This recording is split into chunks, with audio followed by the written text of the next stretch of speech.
Hi friends, welcome to our channel. ఈరోజు మనం pressure కుక్కర్లో సింపుల్గా టొమాటో రైస్ ఎలా చేసుకోవాలో నేర్చుకుందాం.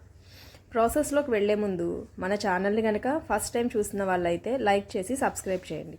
అలానే మీ ఫ్రెండ్స్ అండ్ ఫ్యామిలీ మెంబర్స్కి కూడా షేర్ చేయండి. ఈ రెసిపీని మనం మార్నింగ్ లంచ్ టైంలోకి లేదంటే ఈవినింగ్ డిన్నర్లోకి కూడా చేసుకోవచ్చు. ఎలా చేసుకుని తిన్నా చాలా బాగుంటుంది. దీనికి పెద్ద ఇంగ్రీడియంట్స్ కూడా అక్కర్లేదు. సో మరి ఇంకెందుకు ఆలస్యం, ప్రాసెస్ స్టార్ట్ చేద్దాం. ముందుగా ఒక గ్లాస్ బాస్మతి రైస్ తీసుకుందాం.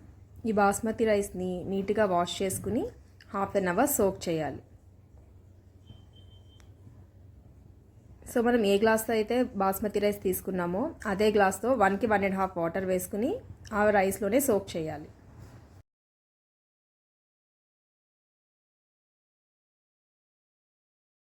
మనం స్టవ్ ఆన్ చేసుకుని కుక్కర్ పెట్టుకుందాం. ఇందులోనే 2 to 3 టేబుల్ స్పూన్స్ నెయ్యి వేసుకుని అలాగే 1 టేబుల్ స్పూన్ ఆయిల్ కూడా వేసుకుందాం. ఆయిల్ ఇష్టపడని వాళ్ళు ఆయిల్ని స్కిప్ చేయొచ్చు. సో ఆయిల్ కూడా వేసుకున్నాక ఇందులోనే హోల్ గరం మసాలా వేసుకుందాం. సో ఈ గరం మసాలాలన్నీ ఒకసారి ఫ్రై చేద్దాం.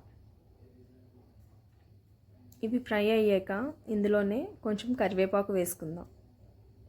ఈ కరివేపాకు వేసుకోవడం వల్ల మంచి ఫ్లేవర్ యాడ్ అవుతుంది. సో ఈ కరివేపాకు కూడా వేసి బాగా ఫ్రై చేయాలి.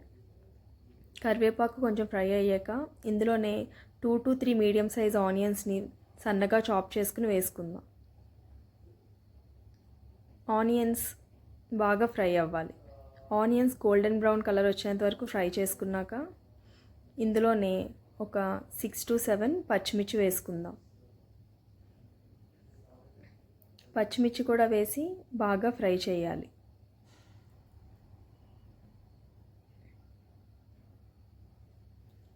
చూడండి, పచ్చిమిర్చి కూడా బాగా ఫ్రై అయ్యాక ఇందులోనే 4 to 5 మీడియం సైజ్ టొమాటోస్ని చిన్న ముక్కలుగా చాప్ చేసుకుని వేసుకుందాం.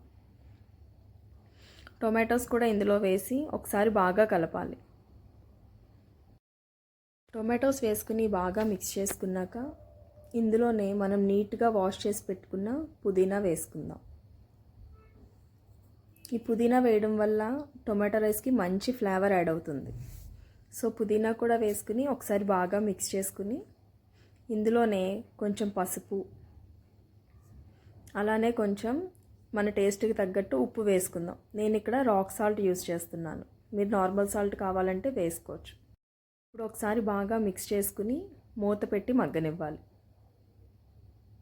ఒక 3 to 4 మినిట్స్ మగ్గాక ఇప్పుడు ఇందులోనే కొంచెం ఫ్రెష్గా ఉన్న అల్లం వెల్లుల్లి పేస్ట్ వేసుకోవాలి. అల్లం వెల్లుల్లి పేస్ట్ కూడా వేసుకుని బాగా మిక్స్ చేయాలి. పచ్చివాసన పోయేంత వరకు మిక్స్ చేయాలి.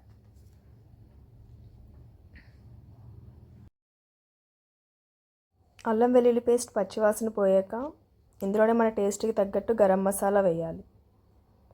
అలాగే ఫైన్గా చాప్ చేసుకుని వాష్ చేసుకున్న కొత్తిమీర కూడా వేసుకోవాలి. ఈ రెండు కూడా వేసి ఒకసారి బాగా మిక్స్ చేద్దాం. సో ఇది మిక్స్ అయ్యాక ఆల్రెడీ మనం కొలిచిపెట్టుకున్న వాటర్ని ఇందులో వేద్దాం.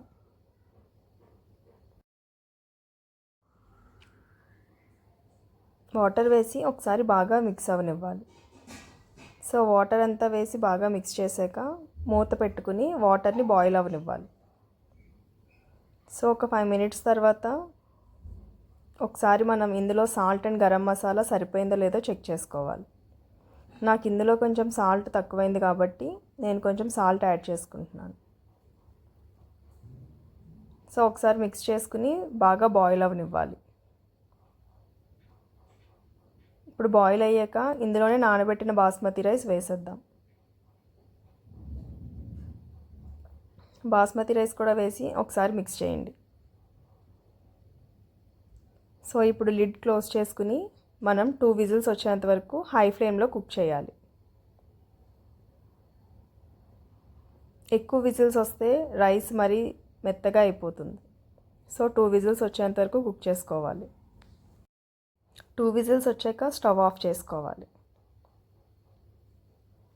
సో ఒక 10 మినిట్స్ తర్వాత ఇప్పుడు మూత ఓపెన్ చేసి చూద్దాం. చూడండి, ఎంతో టేస్టీగా ఉన్న టొమాటో రైస్ రెడీ అయ్యింది. సో దీన్ని ఒకసారి గరిటెతో సైడ్ నుంచి మిక్స్ చేసుకుందాం.